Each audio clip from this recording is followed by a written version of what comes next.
Hey everyone, welcome back to RC Hobby Farm. I'm Ashley, and today we have some new a new project on the bench. This is a Spectr Pro from Killr, and we have, this isn't the XL, this is just the regular. I think it's like a 142, 143, maybe 145 range, depending on what lengths and stuff you go with. For the length of the chassis. When I ordered it, all they had was this pink carbon fiber, which I would have preferred to have like silver or black, but that's fine. Like I said, I think it'll turn out good. We have 710 links here. Here's the receiver we're going to use. This is for a FlySky GT5 remote. It's a micro receiver, 4 channels. This is a kit you can get on Amazon. It's like $16. All you have to do is solder it yourself. The pins on the back of the board. Looks like there's 12. Got Little Guy Racing Super 8 axles, the brass edition. We got Little Guy Racing front axle with overdrive. Got low blow knuckles and 3-flow R.B.S.L servo links. We have Nanobam version 2 from Mofo RC. One of Mofo RC's best servo mounts ever. This is a brass one. And then Mofo RC, his Black Label 2.0. Pro line shocks, 39 millimeters. Wheels and tires options, I'm not 100% sure what we're gonna do. Dig it in and get this thing put together. Oh, also, saving the best for last, Dinky brushless ESC. I love these ESCs, these D-drives. Out of the box from Dinky, most of the time I don't even have to make any change. They're just smooth out of the box. If you do want to make a change, he has this Wi-Fi box here that you can link up to it and make your changes from your laptop or phone or whatever you want to do. Kind of like Fury Tech, but there's a Bluetooth. But these are, like I said, you don't have to worry about an on and off button. Once you power them, plug them in, they're ready to go. He also will ask you like what BEC you'd like. I always, put down 8.4 volts because I want to give the most to these, most of my are aftermarket high-end servos, so they'll handle 8.4 volts. So this one will do 141 ounces. I have a Black Label actually right here, or no, that's a direct connect one. I have a Black Label over there on another one of my rigs, on a Mofo ugly AF chassis. But I'm gonna dig in on this thing, get the chassis together. I still need a transmission, which I'm just gonna grab a stock transmission, throw some Mofo hardened steel gears in it. The motor mount I'm gonna use is Killr makes like a low pro one, so I'm gonna try it with this motor. Kind of like this one here. This is my 8-ohm chassis, so I'm going to try to make that mount work on this motor here. We'll see. I'm not for sure if it will, but if it does, that'll be nice. If not, I have a forward-facing motor mount, so it's not a big deal. Alright, we're going to get dug in, and once I get it put together and as a roller, I'll pop back in and we'll see how it goes. Okay, here's my Spectr Pro all put together. Got it all together. I did do a little running recently. There was a comp, but it ended up getting rained out. I didn't really get any footage because we were just kind of messing around, and it was raining on and off. We'll start with the outside. This body is the Toyota Pinch body. This is a 3D print file that you can get on Thingiverse, I think. I pulled it off of. I'll double check and I'll put it down in the information, or it might have been Colt 3D. I printed it with a K1 Creality printer. I do now have a bamboo printer, so I'm gonna print one on there and see if I see any difference in quality. I have been seeing better quality out of my bamboo printer than my K1 Creality. But anyways, this is the first time I've also ran Rupture tires from J Concept. I'm actually pretty impressed with them. I am running flub inserts in there. These are a 63mm tire from J Concept. A lot of people love them, so I'm gonna give them a try. I've ran a lot of Little Guy Racing and Endura. They seem to grip pretty well. They're sitting on a set of Hardpark wheels, carbon fiber, and then got a beauty ring on the outside that's titanium, and then the red barrels. On the front, you can see, like always, almost on all my builds, I always put 103 Flows R.B.S.L links on there. A lot of times I run NSD-RC. I ran a Mofo RC just because I kind of like their mounts, and I was looking around on his website, and I think it's like 54 bucks. You get the mount, the servo, and the servo horn all in one go. And they're adjustable, which is what I like about them. You can push your servo forward or back into the chassis depending on how you want to run it. We'll pop the top off here. Wiring's a little bit of a mess under here. We got Proline shocks, 39mm in the front, 39mm in the rear. I might change these out to 50s in the rear just because there's not much back there, but I'm still gonna, test and tune with it this way right now. This is the Spectr Pro. They call it the pink chassis, but it's more of like a red carbon. This is all they had. I was kind of wanting the gray or black, but I'm fine with the color. We got, like always, I have a Mofo Nanobam motor.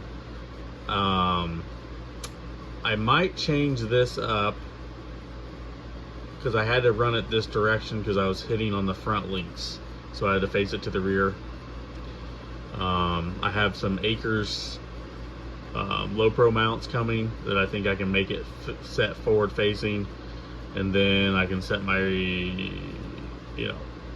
maybe receiver here, and then maybe take my ESC and set him back here and put my battery on this side. We'll see, because like I said, I'd like to get this wiring cleaned up a little bit. Axles on this one, I am running the Little Guy Racing Brass, and right now I just have the Little Guy Racing axles, CV axles in there. I do have some deluxe fab axles coming, so I'm going to probably swap them in there. I am running no bearing here on the outside, and that helps with turning radius. Here you can see it turns a little bit tighter than normal, and I wasn't getting too much binding, but it will probably blow out these axle shafts. I think I do have it turned down to like 95% on the endpoints, and so far it's been fine. The links are from 710 Steve, and then also I'm running the links, upper links on the outer, because that's supposed to help with side hill. So Spectr has the little spacer kit you can buy to get your spacing how you want it. Also, I'm just running, like, I think this is an OG RC riser in the rear. It seemed to have enough positioning to get it where I wanted it without too much binding or anything like that. Pretty smooth.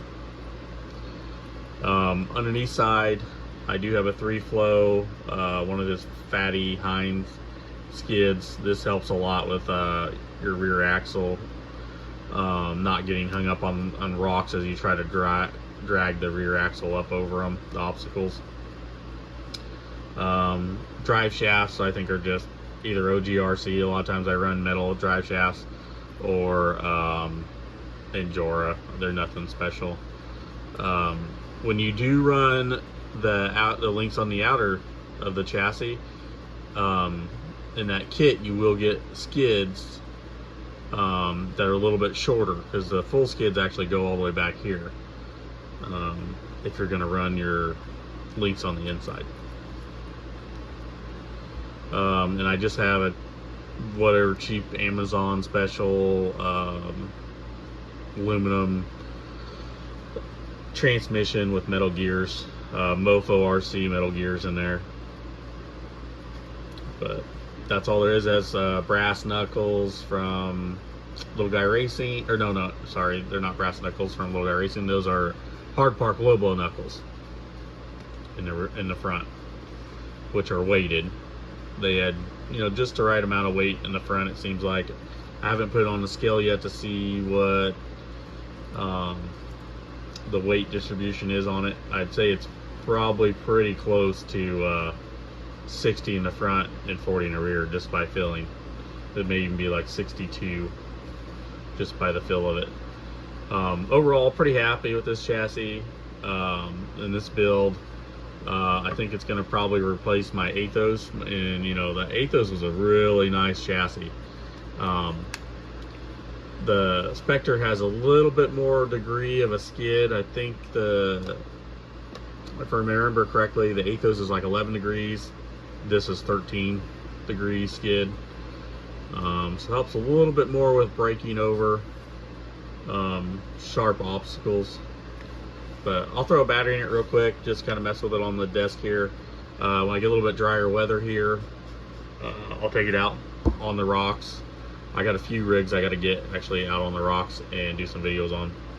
Oh, one more thing I didn't show you is these are the new 3-flow lug nuts that you can get. I only have them on the rear right now because I had to stagger the front end a little bit, so that way I wasn't turning right into my body or my shocks. So the front end on this one is slightly wider by like 3 to 4 millimeters than the rear, which some people like to run that way, or run it like that on their rigs, because a little bit more stability up front, and then when you get past the obstacle, your rear end's narrower, so you're going to be able to kind of scoot through it a lot easier than it being the same width, is the ideal around it. Okay, we have a battery in it. One thing I forgot to mention is I run a FuryTech Avatar remote, a 4-wheel steer remote, and I run their micro receivers just because they're so small, and I'm running a Dinky ESC, one of his brushless D-drive ESCs. I really like them. You can see that slow motion there. Throw the body on it. I need to get the kind of like wiring under control because it's a little wild, but we'll back this out.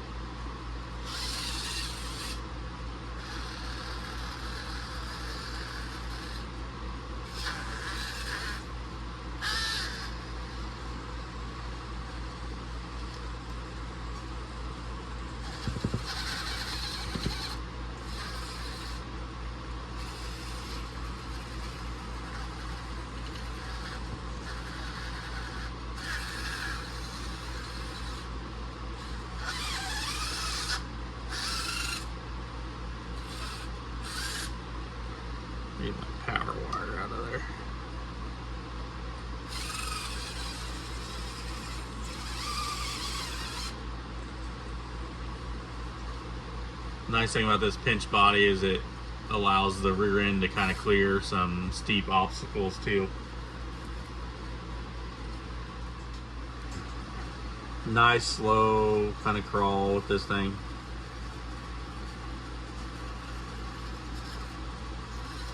Gets in the body a little bit there. We might have to trim that or shave it down.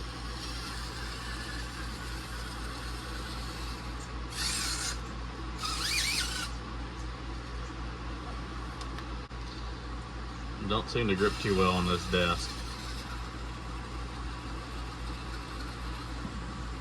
Usually I can get them to crawl right up the wall.